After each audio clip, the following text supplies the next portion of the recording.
Counter-Narrative News, bringing you daily news today on Friday the 17th of February 2023.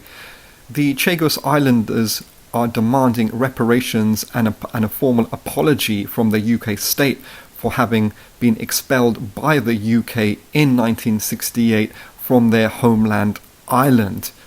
The UK state then gave the Chagos Islands to the USA state to establish a military base there in accordance to the general global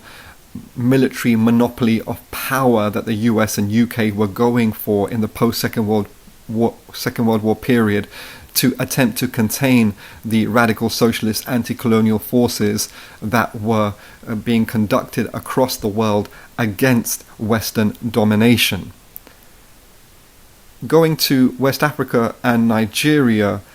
violent protests have erupted in the southwestern city of Ibadan, in Benin City, and in the Delta State against the shortages of currency, as the Nigerian government is trying to recoup old banknotes and establish new ones. But in the process, many people, especially in the informal economy and in transport, are being targeted and have reacted with great anger because of currency shortages.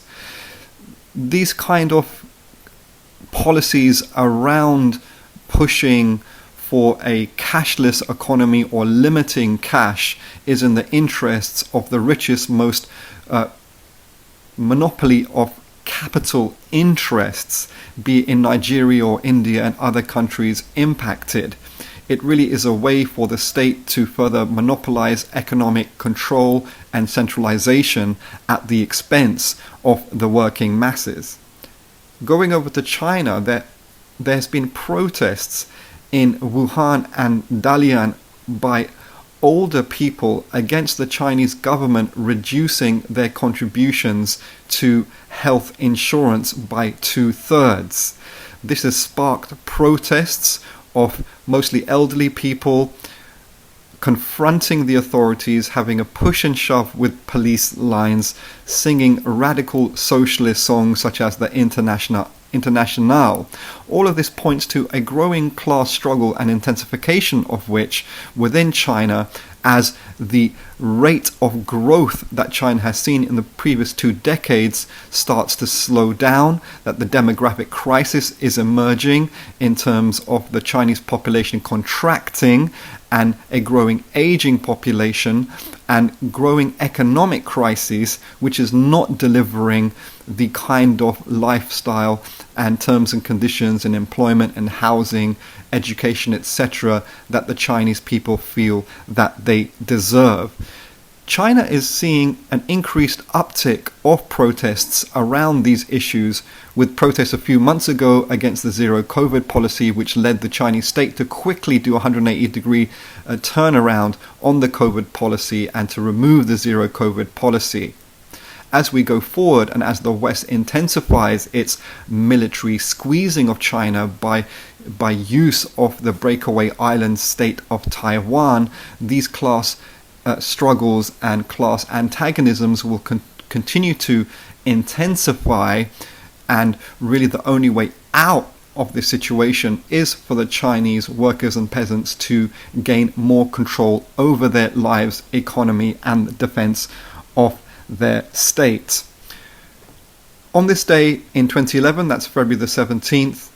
long-standing allies of the British and US and French intelligence services in Libya take their advantage under the cover of the Arab Spring historical moment to conduct an operation which then leads very shortly in a few weeks in March 2011 to the Nato bombing and destruction of Libya by use of their proxies, which start their violent protest movement on February the 17th.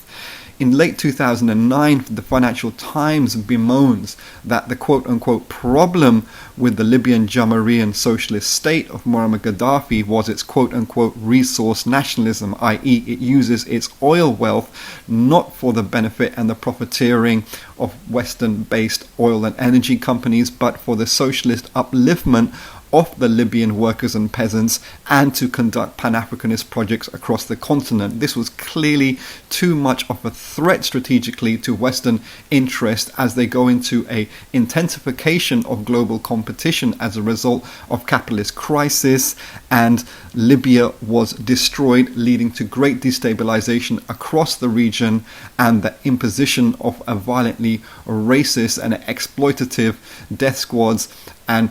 gangs and militias that are trafficking people and abusing them in so doing, in accordance with Western interests in North Africa and across Africa. Also on this day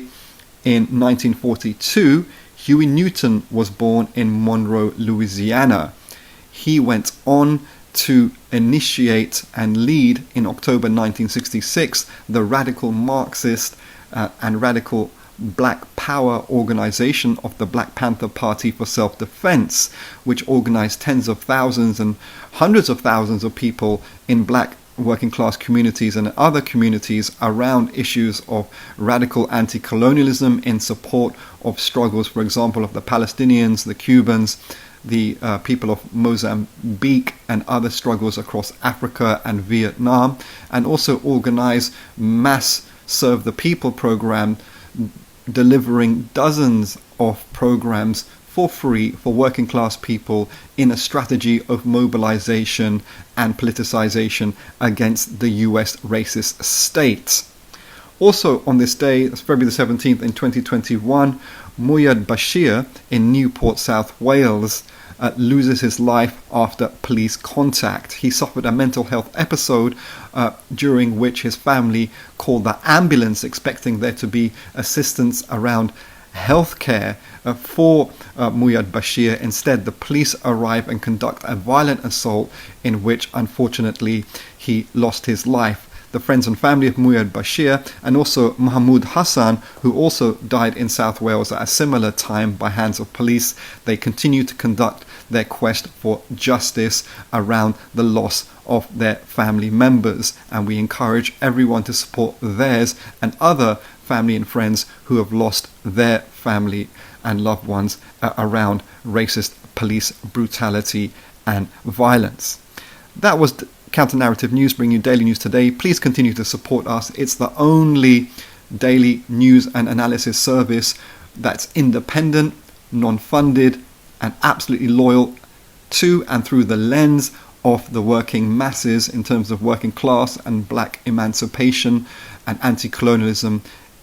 in the media today. We wish you a very happy Friday, Jummah Mubarak, and all the best for the weekend.